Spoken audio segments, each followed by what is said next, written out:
고대 중국의 철학자였던 한 사람이 이런 말을 했습니다. 어떤 사람이 고난을 겪을 때 비로소 그 사람이 어떤 사람인지를 알게 된다. 고난을 겪을 때 소인일수록 현재를 생각하고 대인일수록 미래를 생각한다. 그런 이야기를 했습니다. 우리가 고난을 겪게 되어지면 제일 먼저 드는 생각은 이런 생각이죠. 내가 어떻게 하면 이 고난에서 빠져나갈 수 있을 것인가. 아마 이것이 가장 먼저 드는 그런 생각일 것입니다. 그런데 너무 이 생각에만 우리가 몰두해 있으면 우리의 인생을 향한 큰 그림을 우리가 볼 수가 없습니다. 오래전에 영국에도 신앙의 자유가 제한되던 때가 있었습니다. 그때 국가의 허가를 받지 않고 설교를 했다는 제목으로 감옥에 수감된 젊은이 한 사람이 있었습니다. 무려 12년 동안 감옥에 갇혀 있었어요. 이 사람에게 앞을 보지 못하는 그런 메리라고 하는 부인이 있었습니다. 그런데 이 사람이 감옥에 있는 동안 그 부인이 세상을 떠나요. 그리고 그 부인 사이에 3명의 자녀들이 있었습니다. 그런데 그 3 자녀도 고아가 되어서 생존을 위해서 처절하게 싸워야 하는 그런 비참한 신세가 되어지고 말았습니다. 이런 비참한 상황에 부닥쳤으면서도 그는 감옥 안에서 어느 날 하나님 앞에 이렇게 기도합니다. 하나님, 제가 너무너무 고통스럽습니다. 제가 너무 힘이 들고 지쳐 있습니다. 제가 이 감옥 안에서 할 수 있는 일이 아무것도 없습니다. 이런 제가 주님을 위해서 아직도 할 수 있는 일이 있을까요? 주님, 제가 할 수 있는 일이 있다면 제가 더 이상 절망하지 않고 그 일을 하겠습니다. 그 일을 가르쳐 주세요. 그렇게 기도합니다. 그때 하나님께서 이 사람 마음 가운데 이런 확신을 주십니다. 너는 글을 써라. 나는 너에게 글을 쓰는 달란트를 주었다. 너는 글을 써라. 이런 확신이 계속 마음 가운데 드는 거예요. 그리고 주님께 엎드려 기도하면서 이 사람 머리 가운데 하나의 그림이 환상처럼 지나갑니다. 어떤 그림이 지나가냐면 한 사람이 하늘문을 향해서 길을 떠나요. 그런데 길을 가는 동안 엄청나게 많은 시련과 고난과 역경을 만납니다. 자기 인생의 모습이죠. 자기 모습이에요. 천성을 향해서 가는데 엄청나게 많은 고난을 만나요. 그런데 마침내 그 모든 고난을 다 이기고 이 사람이 천성문에 도달을 합니다. 그 모습을 보았어요. 그리고 그 모습을 글로 써내려가기 시작합니다. 그렇게 해서 탄생된 책이 바로 철로역정이라고 하는 책입니다. 그리고 이 책의 저자는 우리 침례교 목사님이신 존 버년이라고 하는 목사님이십니다. 성경담으로 많이 읽혔다라고 그렇게 이야기하는 책이죠. 우리가 너무나도 잘 알고 있는 다윗의 이야기가 오늘 본문 가운데 등장을 합니다. 그런데 이 다윗 왕의 말년을 보면 결코 순탄하지만은 않은 꽤 고난이 있고 역경이 있는 그런 말년을 보내요. 다윗의 젊은 시절도 엄청나게 많은 고생과 역경의 세월을 보냈는데 이 다윗의 말년도 그렇게 순탄하지 않은 그런 말년을 보냅니다. 젊은 시절 그가 저질렀던 밧세바와의 범죄로 말미암아 노년에 그 죄의 대가를 아주 혹독히 이 다윗이 치르는 것을 볼 수가 있습니다. 일단 밧세바와의 사이에서 태어난 첫 번째 아이는 태어난 지 7일 만에 죽죠. 그리고 그 뒤에 자기 여러 자녀들이 있는데 그 자녀들이 서로 못 잡아먹어서 안달이에요. 서로 자녀들끼리 계속적으로 갈등하고 싸우고 그렇습니다. 거기에다가 아들 중에 하나는 근친상 간의 범죄까지 저지릅니다. 그것뿐만이 아니에요. 심지어 자기 아들 가운데 한 아들이 자기가 왕이 되어지겠다고 아버지인 다윗을 향해서 반역의 범죄를 저지릅니다. 그 반역한 아들 이름 기억하세요? 아들 이름마저도 뭐예요? 압살롬이에요. 그냥 압살 맞을 놈입니다. 압살롬이에요. 자, 그러자 자기 부하 가운데 한 사람이었던 시므이라고 하는 사람이 다윗을 향해서 이렇게 이야기를 합니다. 저 사람은 저주받아 마땅한 사람이다. 그렇게 이야기를 해요. 물론 나중에 다윗의 그런 모든 것들이 회복이 되어지기는 하지만 이렇게 다윗의 노년도 매우 고통스러운 그런 시간을 보냅니다. 그런 고통의 시간을 보낼 때 다윗은 주님 앞에 엎드립니다. 그리고 하나님 앞에 기도합니다. 존 번영과 똑같은 기도를 이 다윗이 하나님 앞에 드립니다. 하나님, 제가 아직도 하나님을 위해서 할 수 있는 일이 있을까요? 하나님, 제가 하나님의 이름을 위해서, 제가 하나님을 위해서 아직도 제가 할 수 있는 일이 있을까요? 그러면 이 고통 가운데서라도 제가 그 일을 감당하겠습니다. 자, 그때 하나님께서는 다윗에게 성전 건축에 대한 소망을 갖게 하세요. 자, 그런데 이미 하나님께서 다윗에게 이런 이야기를 하신 적이 있으시죠. 내가 너를 통해서는 성전을 건축하지 않겠다. 그렇게 이야기를 하셨어요. 왜냐하면 다윗은 많은 피를 흘렸거든요. 너무나도 많은 사람들의 피를 보았기 때문에 하나님께서는 피 묻은 손으로 하나님의 성전을 건축하는 것, 그것을 원하지 않으셨어요. 자, 그래서 다윗은 이렇게 생각합니다.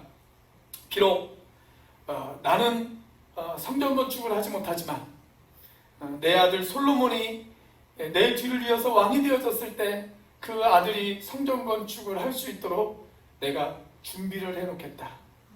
이런 마음을 갖습니다. 자, 그래서 그때부터 다윗은 성전 건축 준비 운동을 합니다. 그것이 오늘 본문 내용이에요. 자, 그런데 이렇게 다윗이 성전 건축을 준비하는 이 시기는 다윗 개인적으로는 매우 힘든 시기였습니다. 너무나도 고통스러운 시기였어요. 다윗 개인에게도 힘든 시기였을 뿐만이 아니라 이스라엘 민족적으로도 그 시기는 너무나도 힘든 시기였습니다. 자, 그래서 오늘 본문의 배경이 되어지는 역대상 22장을 보시면 이렇게 기록이 되어 있어요. 역대상 22장 14절입니다. 같이 한번 읽어보겠습니다. 시작. 내가 환난 중에 여호와의 성전을 위하여 금 10만 달란트와 은 100만 달란트와 녹과 철을 그 무게를 답 수 없을 만큼 심히 많이 준비하였고 또 제목과 돌을 준비하였으나 너는 더할 것이며. 자, 여기 14절이 시작되어지는 첫 부분에 뭐라고 기록이 되어 있습니까? 내가 환난 중에, 그렇게 기록이 되어 있어요. 내가 환난 중에. 아주 어려운 시기였어요. 정치적으로도 어려운 시기였고 경제적으로도 어려운 시기였습니다. 그리고 다윗 개인적으로도 상당히 어려운 시기였습니다. 그런데 그렇게 어려운 가운데 그에게 환난이 있었지만, 그에게 어려움이 있었지만 그럼에도 불구하고 이 다윗은 하나님을 향한 성전 건축을 준비하기 시작을 합니다. 자, 그 성전 건축을 준비하면서 다윗은 먼저 백성들에게 이렇게 호소해요. 자, 오늘 29장 5절 말씀을 보시면 이런 말씀이 있습니다. 자, 29장 5절 말씀 같이 한번 읽어보겠습니다. 시작. 금 은그릇을 만들며 장인의 손으로 하는 모든 일에 쓰게 하였노니 오늘 누가 즐거이 손에 채워 여호와께 드리겠느냐 하는지라. 자, 다윗이 백성들에게 이렇게 이야기를 해요. 오늘날 자기 손에 하나님을 향한 예물을 가지고 와서 즐거이 주님 앞에 드릴 수 있는 사람이 누구입니까? 이렇게 이야기를 해요. 자, 이렇게 다윗이 호소하자 백성들이 그 호소에 대해서 이렇게 반응을 합니다. 자, 6절 말씀입니다. 같이 한번 읽어보겠습니다. 시작. 이에 모든 가문의 지도자들과 이스라엘 모든 지파의 지도자들과 천부장과 백부장과 왕의 사무관이 다 즐거이 드리되. 자, 9절 말씀도 같이 한번 읽어볼까요? 시작. 백성들은 자원하여 드렸으므로 기뻐하였으니 곧 그들이 성심으로 여호와께 자원하여 드렸으므로 다윗 왕도 심히 기뻐하느니라. 자, 성전 건축을 준비하면서 성경이 계속해서 강조하는 것, 여러분 그게 뭐예요? 그들이 즐거이 드렸다라는 것입니다. 그들이 즐거이 드렸다. 다윗은 백성들에게 즐겁게 드릴 수 있도록 호소했고, 백성들은 거기에 응답해서 하나님 앞에 즐겁고 기쁘게 헌신했습니다. 그리고 오늘 본문은 이렇게 즐겁게 헌신한 그 백성들을 바라보면서 다윗이 감격에 겨워 하나님 앞에 감사의 기도를 드리는 그런 장면입니다. 여러분, 다윗과 이스라엘 백성들이 환난 중에서도 주님 앞에 즐겁게 헌신할 수 있었던 이유는 무엇일까요? 오늘 우리가 하나님 앞에 즐겁게 헌신하기 위해서 우리는 어떤 자세로 하나님 앞에 기도해야 할까요? 첫째로, 모든 소유의 주인 되신 하나님을 고백해야 합니다. 모든 소유의 주인 되신 하나님을 고백해야 합니다. 사랑하는 여러분, 우리가 소유한 모든 것, 지금 내가 누리고 있는 모든 것, 그 모든 것이 하나님께서 나에게 주셨다는 사실을 믿으십니까? 여러분, 그것을 확실히 믿는다면 하나님께서 나에게 주신 것을 하나님의 일을 위하여 하나님께 드리는 것, 여러분 그것이 너무나도 당연한 것 아니겠습니까? 자, 다윗이 지금 그 사실을 하나님 앞에 고백하고 있어요. 11절과 12절 말씀입니다. 여호와여, 위대하심과 권능과 영광과 승리와 위엄이 다 주께 속하였사오니 천지에 있는 것이 다 주의 것이로소이다. 여호와여, 주권도 주께 속하였사오니 주는 높으사 만물의 머리이심이니이다. 부와 귀가 주께로 말미암고 또 주는 만물의 주제가 되사 손에 권세와 능력이 있사오니 모든 사람을 크게 하심과 강하게 하심이 주의 손에 있나이다. 나에게 재산을 주신 분도 주님이시고 나를 귀하게 사용하시는 분도 주님이십니다. 그 고백이잖아요. 내가 가진 모든 소유의 주인, 내가 가진 내 삶의 주인, 그 모든 것의 주인이 하나님이시라고 철저하게 인정하고 있는 다윗의 이 고백을 한번 들어보십시오. 자, 14절 말씀에도 보면 이와 비슷한 고백이 소개되어지고 있습니다. 자, 14절 말씀 같이 한번 읽어보겠습니다. 시작. 나와 내 백성이 무엇이기에 이처럼 즐거운 마음으로 들을 힘이 있었나이까? 모든 것이 주께로 말미암았사오니 우리가 주의 손에서 받은 것으로 주께 드렸을 뿐이니이다. 우리가 이렇게 즐거운 마음으로 주님 앞에 헌신할 수 있는 이유, 그것은 주님에게 받은 모든 것을 주님에게 드리는 것뿐입니다. 하나님, 우리가 가지고 있는 것, 그 모든 것의 주인이 주님이십니다. 주님에게 받았기 때문에 우리는 그저 주님에게 드렸을 뿐입니다. 이 고백을 다윗이 지금 하고 있는 거예요. 미국 뉴욕이라고 하는 도시에 가보시면 리버사이드 처치라고 하는 교회가 있습니다. 이것은 교회이면서 꽤 유명한 관광지이기도 합니다. 우리 침례교단의 교회인데요, 개신교 교회당 치고는 좀 웅장하죠. 화려하고 상당히 아름답습니다. 그런데 이 교회가 중요한 이유는 이 건물이 아름다워서가 아니라 미국의 국가와 사회 가운데 이 교회가 끼친 영향력이 적지 않기 때문에 그렇습니다. 흑인 인권운동가였던 마틴 루터 킹 목사님을 비롯해서 여러 사람들이 이곳에서 설교를 했고, 그 설교를 듣고 미국에 있는 많은 백성들이 영향을 받았어요. 그런데 이 교회당을 건축하신 분이 누구냐면 아주 유명한 그 석유왕 록펠러와 그의 가족이 이 교회당을 건축을 했습니다. 좀 부자니까 뭐 건물 하나 짓는 것이 뭐가 대수냐 이렇게 생각할 수 있을지 모르시겠지만, 그런데 하나님의 일을 하는 데는 언제나 믿음이 필요한 법입니다. 이 록펠러와 그의 가족이 이 아름다운 교회를 다 지어서 봉헌하던 그날, 사람들이 록펠러와 그의 가족의 수고를 치하하면서 이렇게 인사를 했습니다. 참 수고 많으셨습니다. 너무 큰 일을 하셨네요. 정말 고생하셨습니다. 그때 록펠러가 이렇게 대답을 했다고 합니다. 수고라니요, 주님에게 받은 것을 주님에게 드렸을 뿐입니다. 이렇게 고백을 했다고 그래요. 여러분, 다윗 시대 이스라엘 백성들이 환난 가운데 있었지만 그들이 즐겁게 하나님 앞에 헌신할 수 있었던 이유, 그것은 그들의 모든 소유가 하나님의 것이었다는 것을 그들이 확신했기 때문에 그렇습니다. 그래서 하나님의 것을 내가 다시 하나님 앞에 드립니다. 여러분, 그 고백이 있었기 때문에 그들이 즐거이 하나님 앞에 헌신할 수 있었어요. 여러분, 다윗과 이스라엘 백성들의 그 헌신과 그 고백이 저와 여러분들의 헌신과 고백이 되어지시기를 주님의 이름으로 축원합니다. 자, 즐거이 헌신하기 위해서 우리는 어떤 자세로 기도해야 될까요? 두 번째로, 주님의 이름을 위해 쓰임받기를 소망해야 합니다. 주님의 이름을 위해 쓰임받기를 소망해야 합니다. 자, 다윗과 이스라엘 백성들은 우리 인생이라고 하는 존재가 잠깐 있다가 사라지는 그런 존재라는 사실을 너무나도 잘 알고 있었습니다. 야고보서의 저자인 야고보는 저와 여러분들의 인생을 가리켜서 이렇게 이야기를 하죠. 우리의 인생은 잠깐 보이다가 없어지는 안개와 같다. 그렇게 이야기를 합니다. 자, 오늘 본 말씀에도 보면 다윗이 우리의 인생을 가리켜서 이런 고백을 이야기하는 것을 볼 수가 있어요.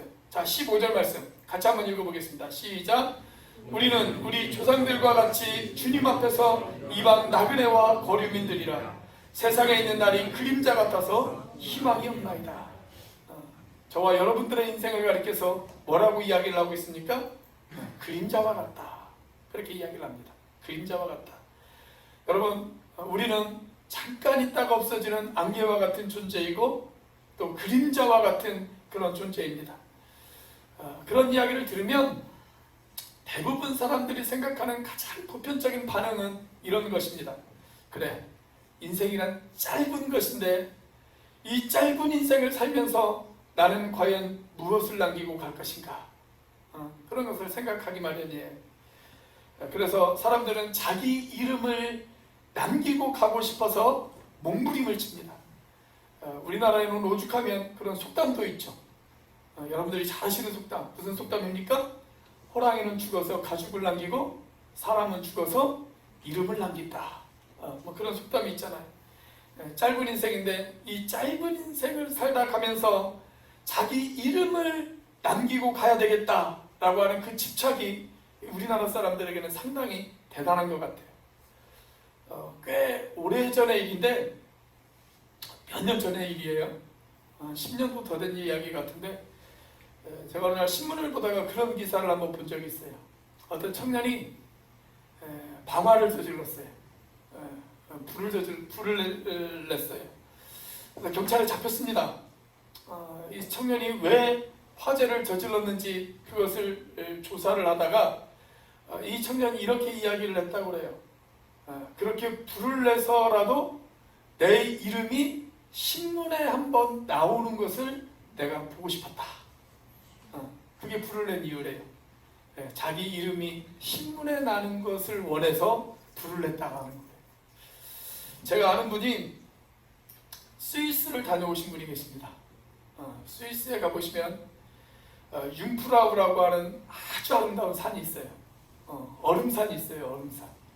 해발 한 4,158m 정도 되어지는 아주 아름다운 얼음산이 있습니다. 이분이 그 산 정상까지 올라가셨어요. 그런데 그 산 정상에서 이런 글씨를 발견했다고 합니다. 왔노라, 보았노라, 가노라, 한국남자 김태평. 얼마나 인상적이었는지 그 사람 이름까지 기억하신대요. 여러분, 자기 이름을 남기고 싶어하는 이 인간의 집요한 노력을 우리에게는 그런 노력들이 있어요. 자, 그런데 오늘 본문에서 다윗은 어떤 반응을 하나님 앞에 보입니까? 잠깐 있다가 사라지는 인생. 안개와 같은 인생, 그림자 같은 인생, 그 인생의 남은 여생을 어떻게 사용하기를 다윗이 원하고 있다고 고백을 하고 있나요? 자, 15절 말씀, 16절 말씀 같이 한번 읽어보겠습니다. 16절 시작. 우리 하나님 여호와여, 우리가 주의 거룩한 이름을 위하여 성전을 건축하려고 미리 저축한 이 모든 물건이 다 주의 손에서 왔사오니 다 주의 것이니이다. 지금 다윗이 무엇을 위해서 성전을 건축하겠다라고 이야기를 하고 있습니까? 주님의 거룩한 이름을 위하여. 주님의 거룩한 이름을 위하여. 그는 주님의 거룩한 이름을 위하여 하나님 앞에 쓰임받기를 원했어요.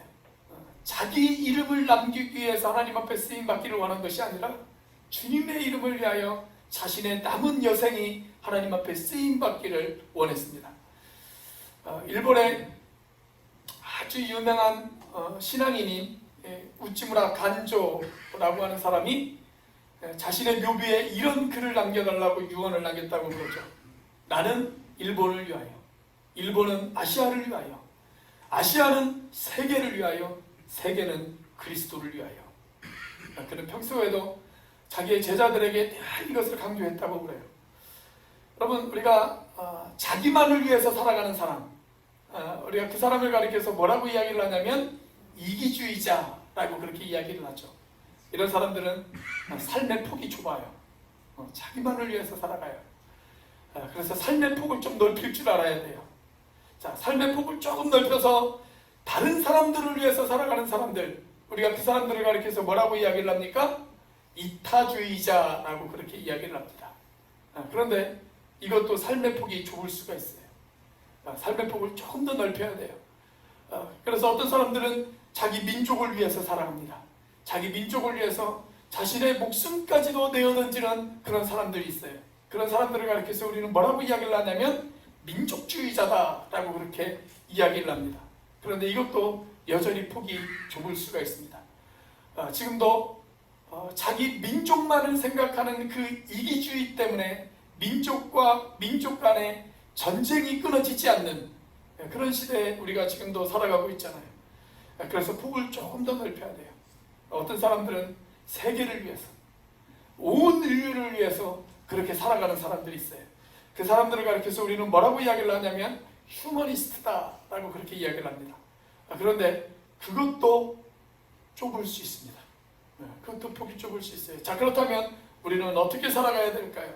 이 세상과 인류를 창조하신 하나님을 위하여 살 줄 알아야 됩니다. 하나님을 위하여 살 줄 아는 사람. 그 사람들을 가리켜서 우리는 뭐라고 이야기를 하냐면 그리스도인이라고 이야기를 합니다. 하나님을 위해서 살아가는 사람들.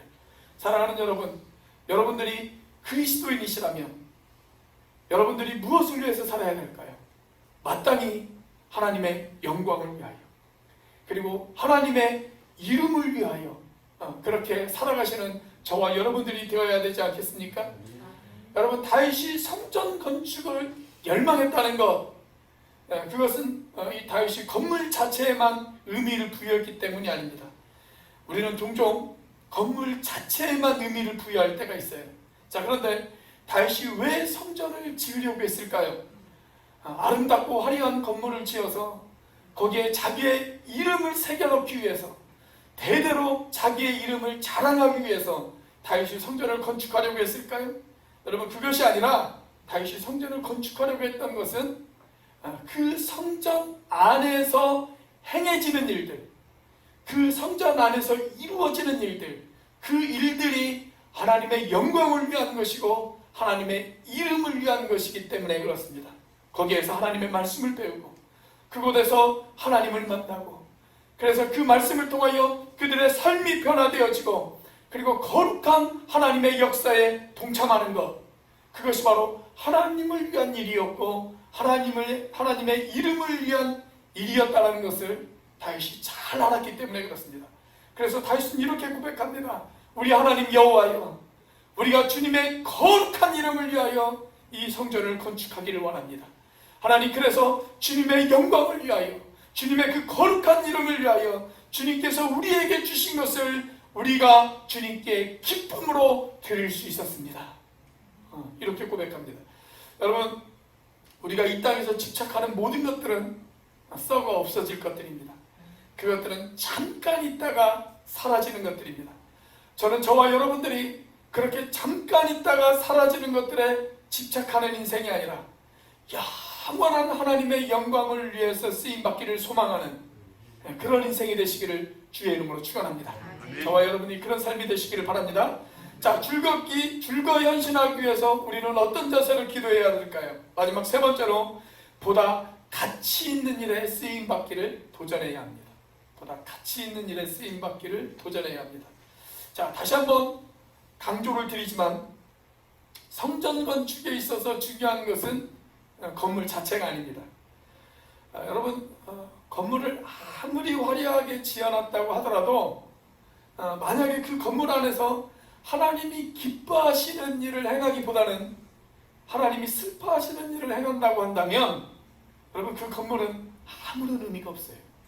아무런 의미가 없습니다. 여러분들이 60평짜리 아파트를 하나 구매를 했다고 생각을 해보세요. 그런데 60평짜리 그 아파트 안에서 여러분들 가족들끼리 매일같이 싸워요. 매일같이 싸우고 갈등하고 미워하고 서로가 서로를 향해서 증오하고 그럽니다. 자, 그렇다면 여러분, 그 집이 가치가 있을까요? 그 집구석이 가치가 있을까요? 그건 집이 아니에요. 집구석이지. 그 집구석이 가치가 있을까요? 그런데 20평도 안 되는 아주 허름한 집이에요. 근데 그 안에서 가족들이 서로 즐거워해요. 화목해요. 기뻐해요. 서로가 서로를 사랑해요. 행복해요. 여러분, 어떤 집이 더 가치가 있을까요? 하나님도 마찬가지입니다. 건물은 아무리 화려하지만 그 안에서 하나님께서 기뻐하시는 일들이 이루어지지 않는 그런 모습과 비록 작고 볼품없는 그런 모습이지만 그 안에서 정말 하나님이 기뻐하시는 일들이 행해지는 것, 여러분, 둘 중에 하나님께서 어떤 것을 원하실까요? 여러분, 다윗이 정말로 추구했던 것은 건물이 아니었어요. 그 안에서 정말로 가치 있는 일들이 이루어지는 것, 그것을 원했어요. 그것을 원했어요. 자, 다윗이 성전을 향해서 정말 관심이 있었던 것이 무엇이었는지를 우리가 알아보기 위해서는 역대상 22장으로 다시 가볼 필요가 있습니다. 자, 역대상 22장에 보면 다윗이 자기 아들 솔로몬에게 유언과도 같은 이런 말을 남깁니다. 자, 같이 한번 읽어보겠습니다. 11절과 12절 같이 읽습니다. 시작. 이제 내 아들아, 여호와께서 너와 함께 계시기를 원하며 내가 형통하여 여호와께서 내게 대하여 말씀하신 대로 내 하나님 여호와의 성전을 건축하며 여호와께서 내게 지혜와 총명을 주사 내가 이스라엘을 다스리게 하시고 내 하나님 여호와의 율법을 지키게 하시기를 더욱 원하노라. 여기에서 중요한 단어는 더욱 원하노라 라고 하는 단어입니다. 더욱 원하노라. 다윗이 더욱 원했던 것, 그건 뭐예요?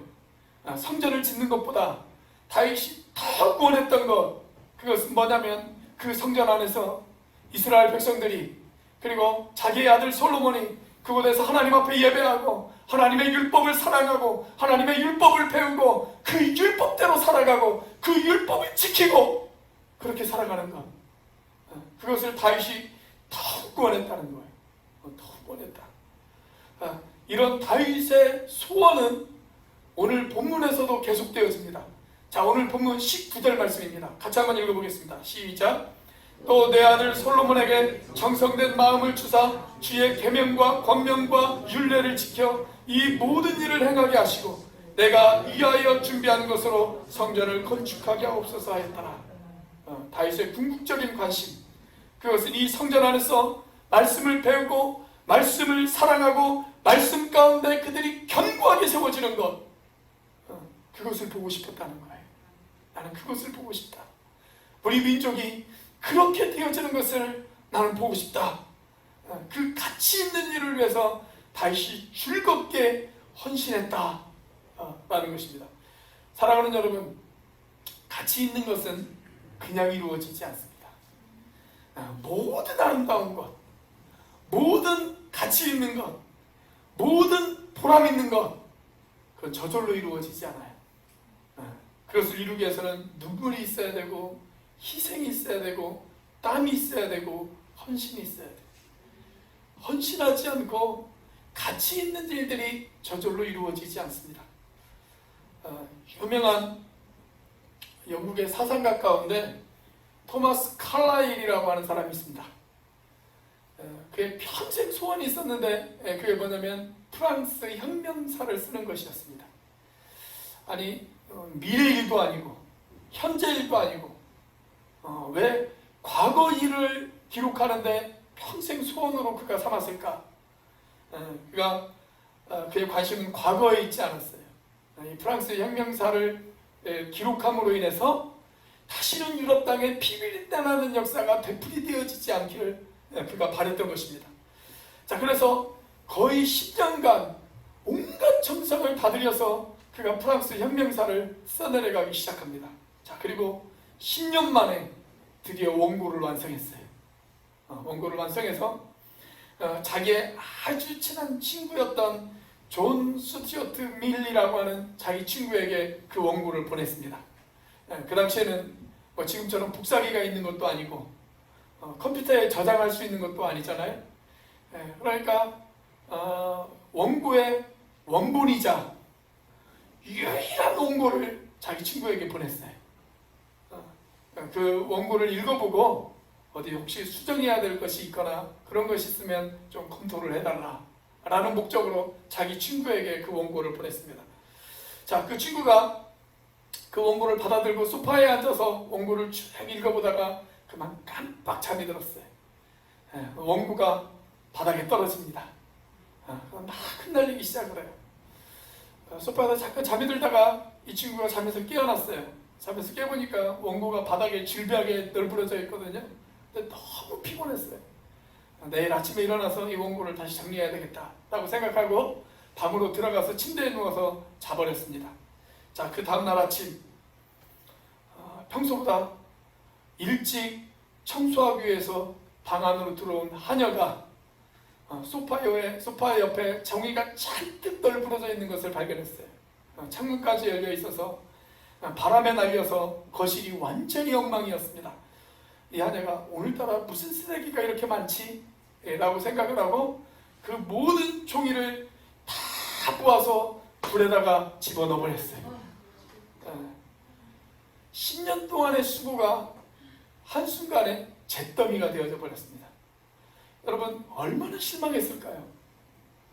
이 토마스 칼라일이 한 서너 달 동안 식음을 전폐했다고 그래요. 식음을 전폐하고 삶의 의욕을 완전히 잃어버렸습니다. 그러다 어느 날 비가 오는 날 창문 밖을 이렇게 바라보고 있었어요. 그냥 비 오는 창문 밖을 하염없이 그렇게 바라보고 있었습니다.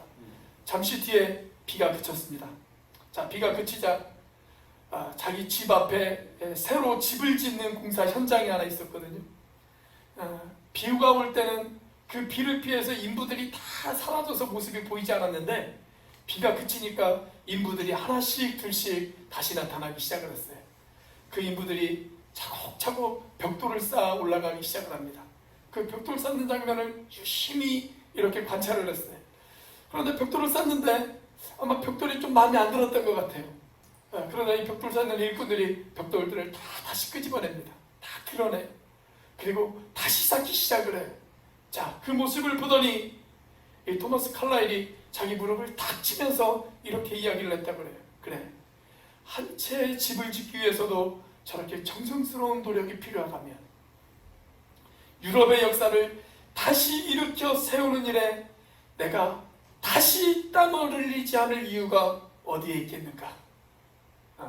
그렇게 생각을 하고 다시 써내려가기 시작을 했대. 그래서 완성된 책이 지금의 프랑스 혁명사라고 하는 이렇게 두꺼운 3권짜리 책입니다.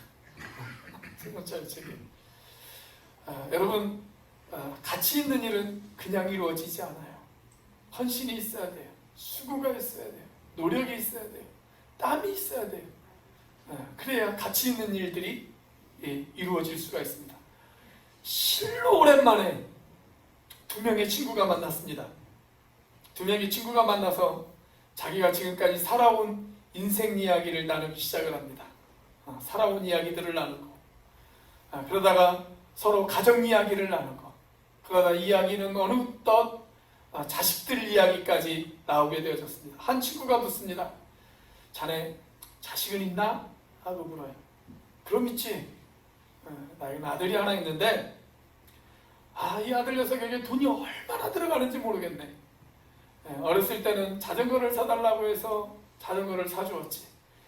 그런데 이 녀석이 조금 더 커지니까 이제는 나에게 자동차를 사달라고 그 난리를 피우지. 뭔가 매일같이 나를 조르는데 이 아들 녀석 때문에 내가 요즘 너무나도 걱정이 많아. 그렇게 이야기를 해요. 그러면서 자네는 어떤가? 자네는 자식 있나?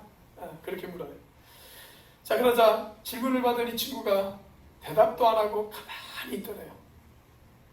그러더니 이윽고 입을 열고 이렇게 이야기를 하더랍니다. 나에게도 자네같이 무엇인가를 요구할 수 있는 자식이 있었으면 좋겠네. 안타깝게도 2년 전 내 아들은 병에 걸려서 그만 세상을 떠났다네. 죽은 내 아들은 아무것도 요구하지 않는단 말이지. 아무것도 요구하지 않는단 말이지. 사랑하는 여러분, 살아있는 교회는 요구하는 것이 있습니다. 꿈이 있는 교회는 요구하는 것이 있습니다. 건강한 교회는 요구하는 것이 있습니다. 그런데 병들어버린 교회, 꿈이 없는 교회는 요구하는 것이 없습니다. 그냥 현상 유지만 하면 되기 때문에 그렇습니다. 그러나 꿈을 가지고 있는 교회, 살아있는 교회는 계속해서 무엇인가를 요구합니다. 저는 감히 여러분들에게 이렇게 요구합니다. 하나님의 영광을 위해, 하나님의 이름을 위해, 보다 가치 있는 일에 여러분들의 인생을 헌신하시기를 바랍니다. 가치 있는 일은 그냥 이루어지지 않습니다. 그만한 희생이 있어야 합니다. 그만한 노력이 있어야 합니다. 그만한 땀을 흘려야 합니다. 위대한 하나님 나라의 복음을 위해, 위대한 하나님의 영광을 위해, 그리고 그의 이름을 위해 지금보다 더 가치 있는 일에 여러분들의 인생을 헌신하시길 바랍니다. 다윗 시대, 다윗과 이스라엘 백성들이 하나님의 이름을 위해 환난 중에서도 기쁨으로 하나님 앞에 헌신했던 것처럼 저와 여러분들이 그 헌신의 주인공이 되어질 수 있기를 주의 이름으로 축원합니다. 기도하시겠습니다. 우리 시간 함께 기도하기를 원합니다. 짧은 인생길, 여러분들이 이 땅에 무엇을 남기기를 원하십니까? 어떤 걸 남기고 그렇게 가고 싶으신가요? 여러분, 우리가 보다 가치 있는 일에 우리의 인생이 쓰임받아야 되지 않겠습니까? 하나님의 이름과 하나님의 영광을 위하여 즐겁고 기쁘게 헌신하는 저와 여러분들이 되어졌으면 좋겠습니다. 하나님, 내가 그렇게 살기를 원합니다. 하나님의 이름을 위해, 하나님의 영광을 위해, 하나님 지금보다 더 가치 있게 하나님 앞에 쓰임받고 싶습니다. 하나님, 나를 그렇게 사용하여 주옵소서. 우리 시간 그런 기도 제목을 가지고 같이 한번 한 목소리로 하나님 앞에 기도하도록 하겠습니다. 같이 한번 기도합니다. 할렐루야. 살아계심의 역사하시는 주님 감사합니다. 아버지 하나님, 짧은 인생길 내가 하나님의 영광을 위하여 살아가고 싶습니다. 하나님의 이름을 위하여 살아가고 싶습니다. 아버지 하나님, 하나님의 영광과 하나님의 이름을 위하여 살다가 아버지 하나님, 그렇게 하나님 앞에 가고 싶습니다. 하나님, 지금보다 더 가치 있는 일에 내 인생이 쓰임받기를 원합니다. 하나님, 그러기 위하여 이스라엘 백성들과 다윗처럼 하나님의 것으로 여기고 하나님의 이름을 위하여 기꺼이 나 자신을 배울 수 있는 그러한 인생이 되어줄 수 있도록 하나님 인도하여 주시옵소서. 하나님, 나를 사용하여 주시옵소서. 하나님, 나를 잡아 주시옵소서.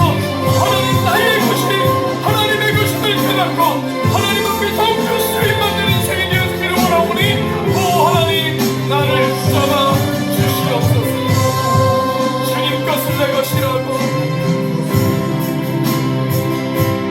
내 것이라고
주님 주신 말씀을 가슴에 새깁니다.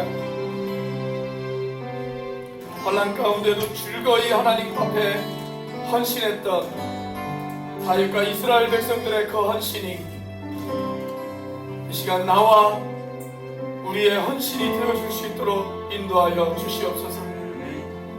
주님의 것을 주님의 일을 위해 주님께 드리는 인생이 되어줄 수 있도록 인도하여 주시옵소서. 주님의 것을 나의 것이라고 고집하지 않게 하여 주시옵소서. 하나님의 영광과 하나님의 이름을 위하여 하나님보다 가치 있는 일에 나의 남은 여생을 헌신할 수 있는 그런 인생이 되어줄 수 있도록 축복하여 주시옵소서. 이제는 우리를 위하여 십자가에 달리신 성자 하나님의 은혜와 그 독생자를 죽기까지 내어주신 성부 하나님의 사랑과 지금도 그 사랑을 깨닫게 하시고 충만하게 하시는 성령 하나님의 교통하심이 환난 중에서도 즐거이 헌신하기를 소망하는 우리 오늘교회 형제자매들 머리 위에 이 예배에 함께한 모든 지체들 머리 위에 지금부터 이 영원까지 함께 하시기를 예수님의 이름으로 간절히 기도하옵나이다. 아멘.